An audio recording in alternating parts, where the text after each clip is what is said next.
All right. Good morning, Doug. A couple things I want to talk to you about today, um, specifically starting with Ukraine. And we talked about Ukraine several times, but there's something that's happening that I find I don't understand. I don't understand why they're doing it. And that is that apparently the US, no surprise, is providing the Ukraine military with intelligence that's resulting in some battlefield victories for the Ukrainians. One, they shot down a transport carrier full of Russian soldiers. Two, they claim responsibility for lots of killing of Russian field generals. Seems like a big deal. And they claim responsibility for at least supporting the sinking of a Russian flagship.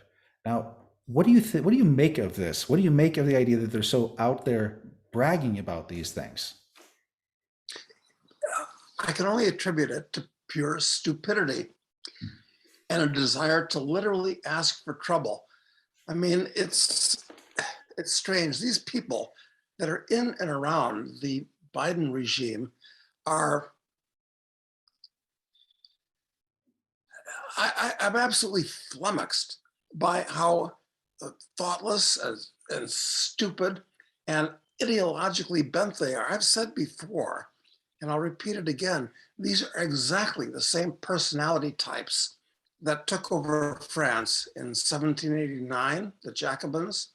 They're exactly the same people as took over Russia in 1917, that fomented the Cultural Revolution in China in the 60s. They're the same personality types with the same philosophies, just modified by the fact that they grew up in an American culture, which they basically disavow while they Yes. lie about wanting to disavow it.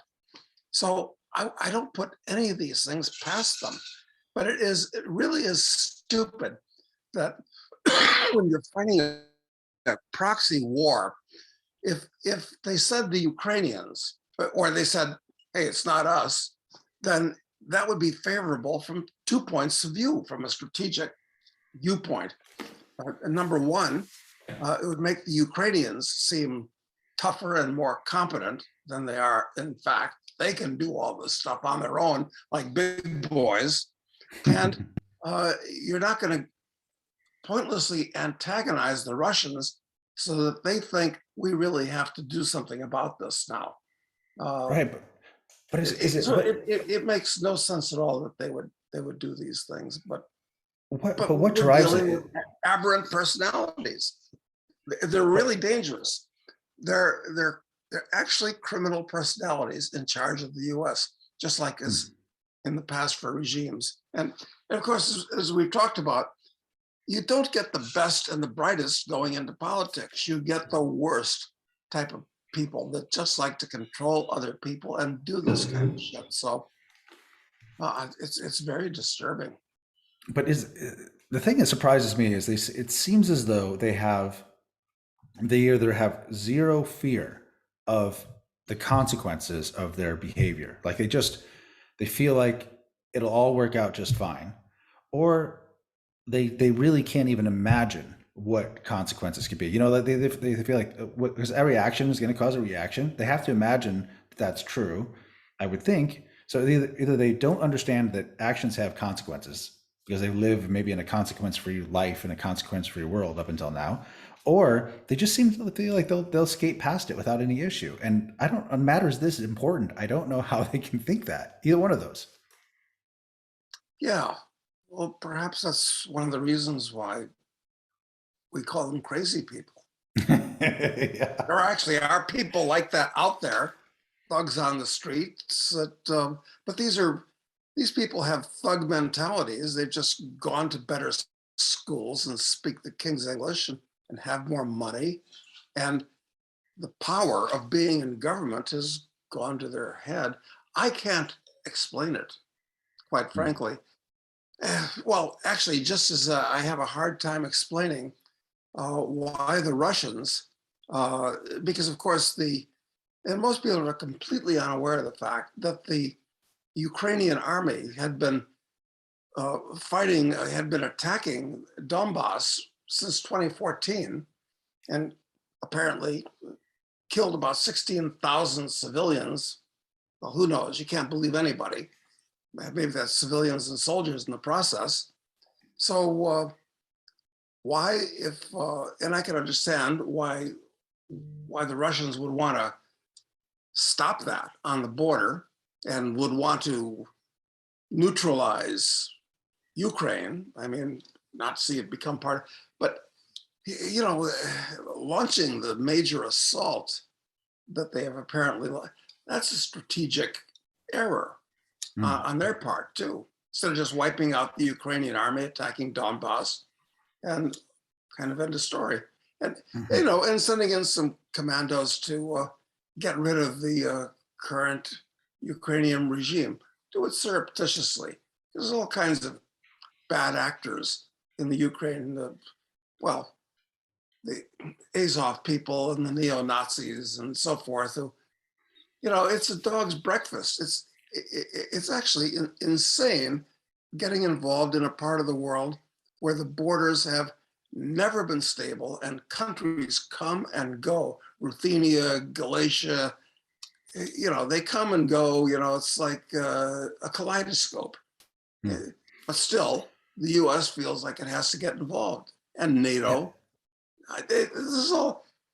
It's so crazy that I'm coming to the conclusion that anything can happen, and when Anything. anything can happen, you wait long enough, anything will happen. Mm. Well, This is bad. there's no adult in the room that's basically seems to be a voice of reason that I've heard on any of this from any leader anywhere. And I think that, and it's very difficult to understand everything that's going on because there's little bits of things, the information we gather or we learn about it. Like for instance, we learned that there was this Canadian general that was holed up with the Azov battalion under the steel plant. And he's in Russian custody being questioned by the Russians in Moscow now. Like, that's interesting. Like, what's a Canadian general doing there? It's Right. Well, and at some point, the Russians are going to wind up capturing some American special forces guys that I'm sure are there doing whatever they're doing. I mean, that's yeah, just kind of inevitable. Some of yeah, them are going to get killed or captured. And I can yeah, imagine everybody paints Putin as being insane and and a criminal and so forth. I was talking to an Argentine lady last night who gets most of her or all of her news from CNN and MSNBC lookalikes, in addition to yeah. those two channels. And you just can't convince them because they hear this stuff again and again from the talking heads. And and you can't get any it's very hard, I should say, to get news from Russia. Exactly what are the Russians saying? I mean, I'd Yeah. like to hear what they're saying, but we're subjected to 24/7 propaganda And from. it is propaganda. It Yeah. is propaganda. I mean, most of what the Russians are saying is It's propaganda propaganda too. too. I'm sure. But Yeah. I'd like to hear both sides as long as I'm being affected by this. Yeah. So there's these weird, like, so the Canadian general, and then, I saw this report with this, had video associated with it. There's Israeli mercenaries fighting alongside these Nazi Azov battalion guys. Like, it's just very confusing what's happening. I don't know. It's no, it's totally confusing. It's just a dog's breakfast, which means it's a perfect place for the U.S. government to get involved, as they always do. Yeah, it's chaos create, and then Chaos. now we're sending them an extra $33 billion worth of aid. So I'm throwing that into that chaos is going to create a lot of wealth for some of the ne'er do wells over there. Oh yeah, this is interesting, and the weapons that are sent there, uh, either disclosed or surreptitiously. I mean, undoubtedly, some of them are going to be used, but you know, there's going to be Ukrainian generals, well, Ukrainian majors, Ukrainian sergeants that are going to say, "Hey, these things have a real market value. I know guys that'll pay for them." And that's Exactly. what's going to happen to most of them. It's all going to be, grifted off. Yeah, exactly. It's Exactly. plus, and some of those stingers and javelins are going to go to groups that don't like other people, and you're going to find commercial airliners being shot down. I mean, this Exactly. isn't like just some AK-47s and RPGs. I mean, these are like kids' toys. These are like AKs and RPGs. Those are like Fourth of July rockets. This is serious stuff that can reach out long distances and touch things and Right. I go mean, all over the world. these weapon systems are the things that basically have kept the Ukrainian army from being totally overrun by the Russians, so they are effective at taking out armor in particular, but and planes and helicopters. And it is dangerous to think that there's so many of these things out there. And then you have Biden, who goes to the manufacturing facility where they make these javelins, and talking about how with pride, how they're basically sending these things overseas to kill. It's just like it's just, I don't know. It's just it seems to me there should be some more, at least. I mean, I guess we have no moral foundation, so I shouldn't expect this. But like, just to be so flippantly talk about sending systems that are designed simply just to kill people, as if we think you're helping somebody by doing this. All it does, if anything, is it prolongs this stuff in Ukraine. It gets all those cities ground to dust as the Russians push against it. Well, and in addition to that, this guy Zelensky is being made into an A-list celebrity throughout the West. He's like a new hero. He's Davy Crockett combined with George Washington. Well, of course, he's been discredited. I'm sure Davy will be too. Well, he has something better. He's got George W. Bush. I don't know if you saw, but they had a televised meeting between the two of them, a Zoom meeting, where George W. Bush talked about how great he was and said he was the modern day Winston Churchill. So who needs George Washington when you got George W.? Well, George W. should be tried for war crimes. Absolutely. And if I was on the panel, from what I know, he'd be convicted of war crimes. And when you're a war criminal on the level of George W. Bush invading Iraq and creating all that chaos and the rest of it, you should make compensation for it. And that means all of his assets should be compensated to pay off the people whose interests were damaged. Yes, but instead we're going after yachts of Russian oligarchs who have nothing whatsoever to do with the conflict in Ukraine.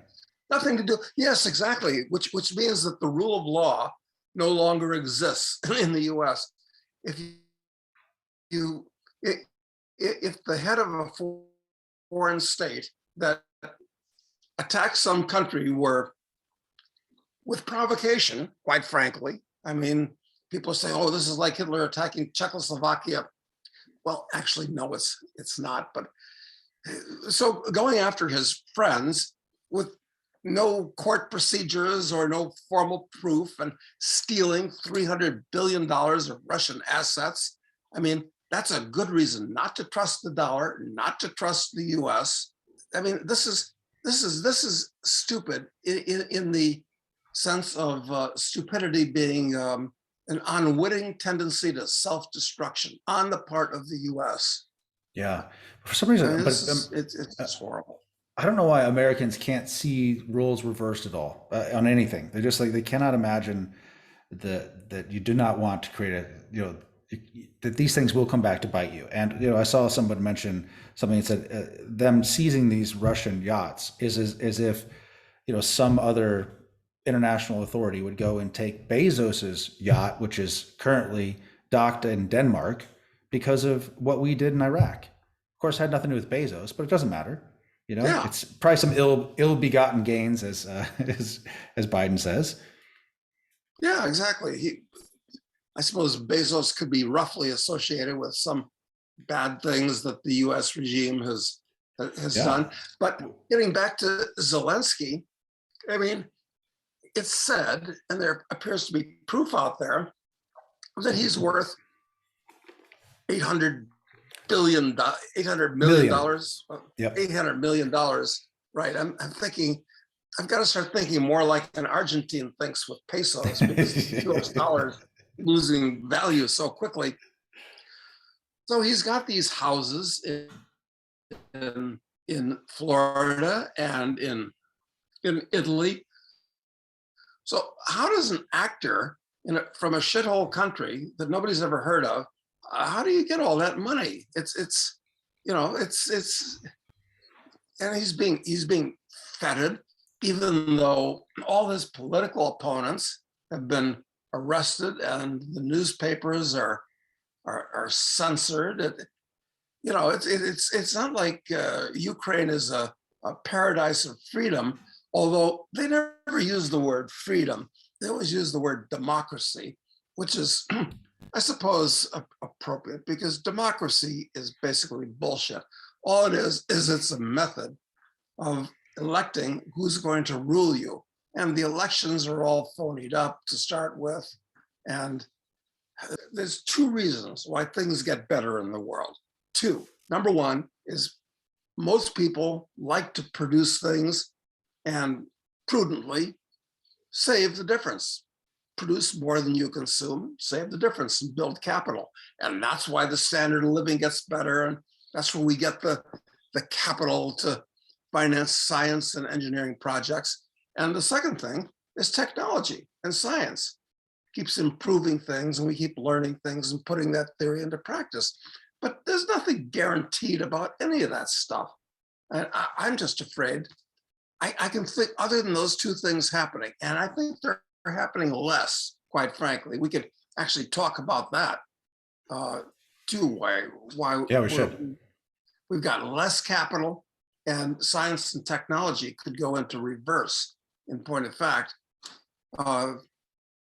combined with this food problem and the fact that, I don't know what the degree of shortages are going to be, but poor people will riot in third world countries when they can't afford bread. They're going to blame somebody. Then there's political disturbances. This decade is going to be scary. I'm happy to be spending more time on a big farm in a quiet, backward little country in South America. How do you think? I mean, if these food problems that are coming up, it doesn't seem like we'll have to wait a decade for those to, come to fruition. It seems like this year and next year we're going to have to deal with them head on. Don't you think? Yes, I mean, wheat is already at all-time highs, and well, soybeans, corn, everything. And that's not. I don't think with commodity prices, high commodity prices are always cured by high commodity prices because the farmers will plant fence row to fence row and to take advantage of the high prices. But the farmers, even at these high prices, are not making the bonanza returns that they otherwise would be. Why? Because fertilizer prices, and of course, with industrial agriculture, you need fertilizer, lots of it. They've tripled. Pesticide prices have gone up a lot. The cost of diesel has doubled. So the farmers are, and you've got to pay for things like fertilizer up front. So they're hesitating and not planting everything they should. So I don't think these ag prices are coming down a lot anytime soon. This is really bad news for poor people. Hmm. I agree. So let's talk about saying technology you think could go backwards. Let's talk about that a little bit. If that's not if we're not building technology that's improving the standard of living of people, it seems like it's basically in a place that's been more or less static for a while now. But how do you see it actually reversing? How could that happen? Well, this is a complex and very interesting discussion because it once was, until not too long ago, that guys would make discoveries in their basement or their garage and fiddle and develop things, both raw science and engineering.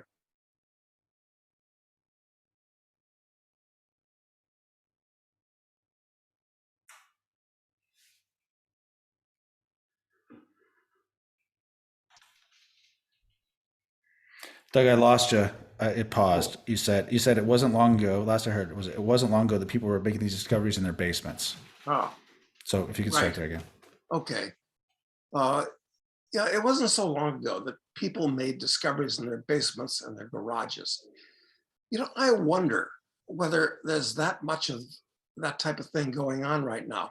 Perhaps in the biological sphere, where a high school kid can get a CRISPR machine and start manipulating the molecules of living creatures and so Hmm. forth. Okay, that's progress. But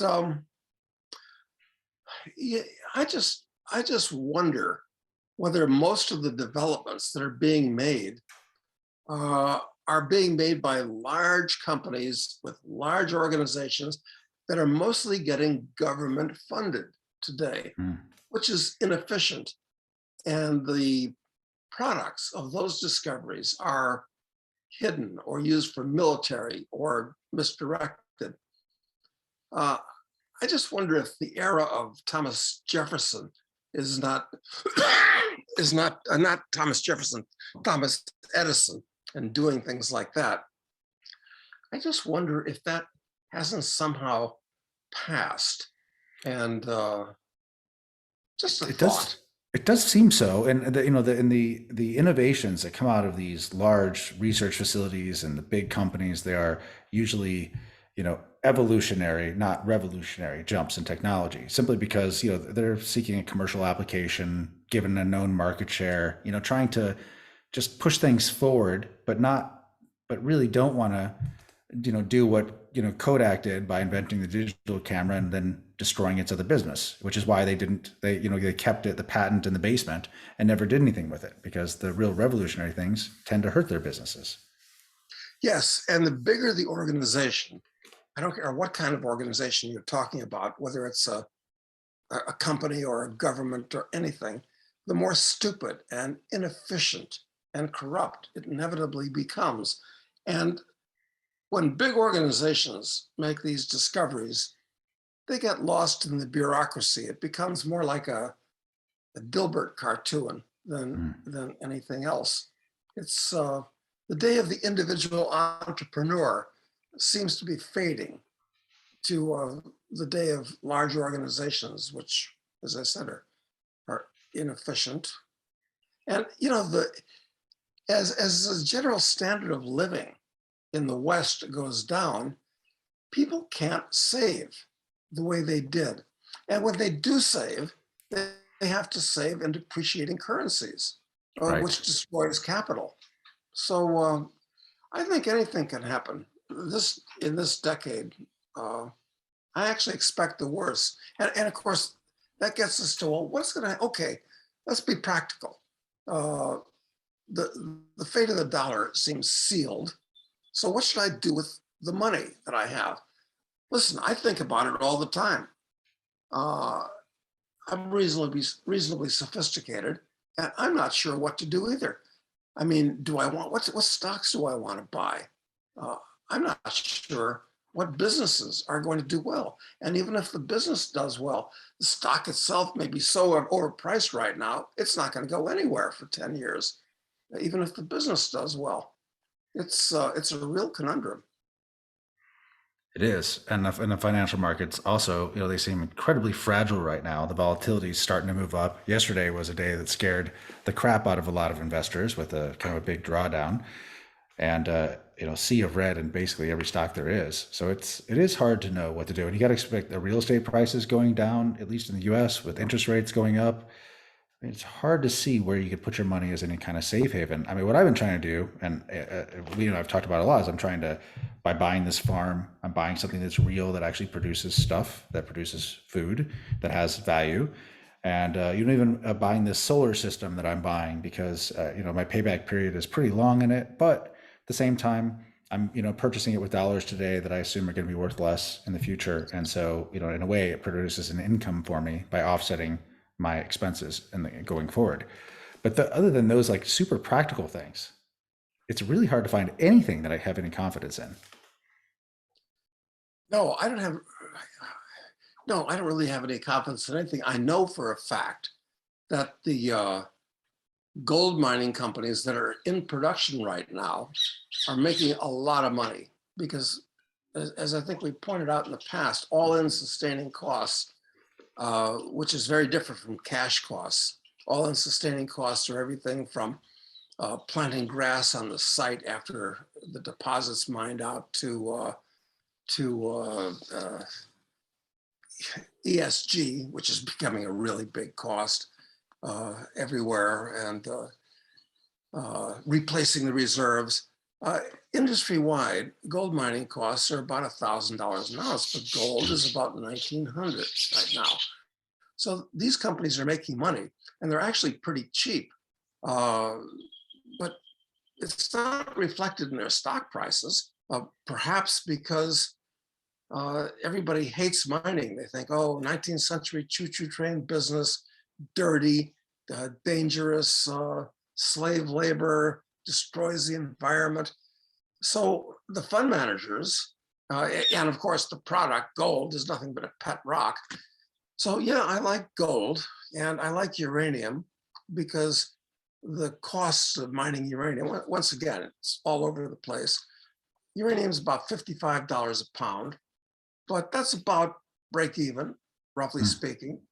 So yeah, I think those are two good speculative areas that the bubble might flow over into them before it all blows up. But it gets back to what Richard Russell said. In a depression, everybody loses. The winner is just the person that loses the least, which is really a sad but true. Yeah, sure, you can be the guy that gets lucky, and because most of the real wealth will still be here, and you get more of it. But in a highly politicized environment, that's tougher for people like us because we don't have the power of the state helping us along. All right. Well, I think that's good for today, Doug. Unless there's anything else you wanted to add on Ukraine or the markets, I think we'll just leave it for next week. Yeah, yeah, it's